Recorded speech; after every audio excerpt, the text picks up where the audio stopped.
We know that lots of people are very interested in exploring whether to use various types of complementary and alternative therapies. There have been a number of studies that have been done that show that lots of patients with cancer do use them.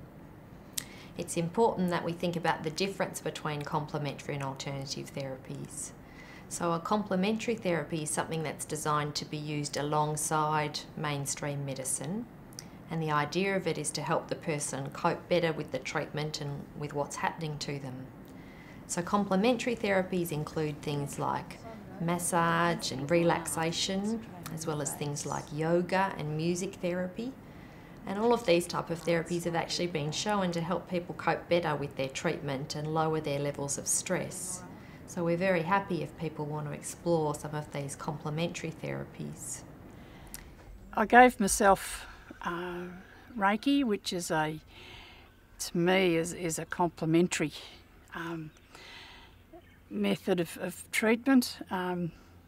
It goes along with the medical conventional medicine to the extent that it can be very calming and very strengthening.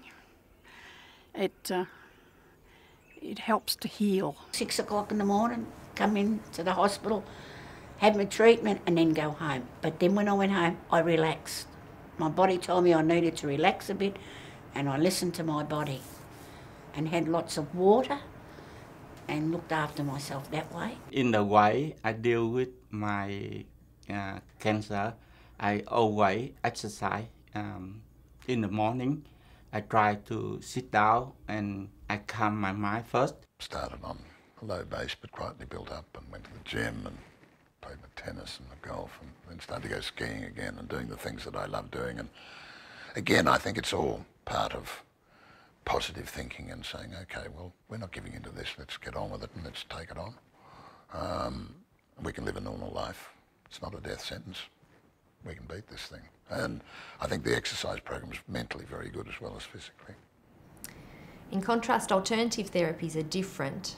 An alternative therapy is something that's designed to be used instead of a mainstream medicine. And they're often promoted by someone who's actually trying to sell a product. And I always warn people to be a bit suspicious of anyone that's trying to sell a product to them. And some of these alternative therapies are given in an invasive way, such as an enema or into a drip, and they can sometimes be associated with a number of unpleasant side effects.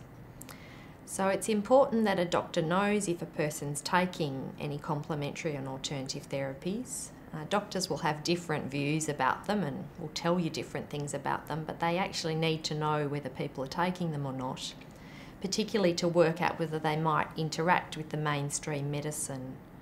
Because some alternative therapies will actually interact in a negative way with treatments like chemotherapy and radiotherapy and make them less effective.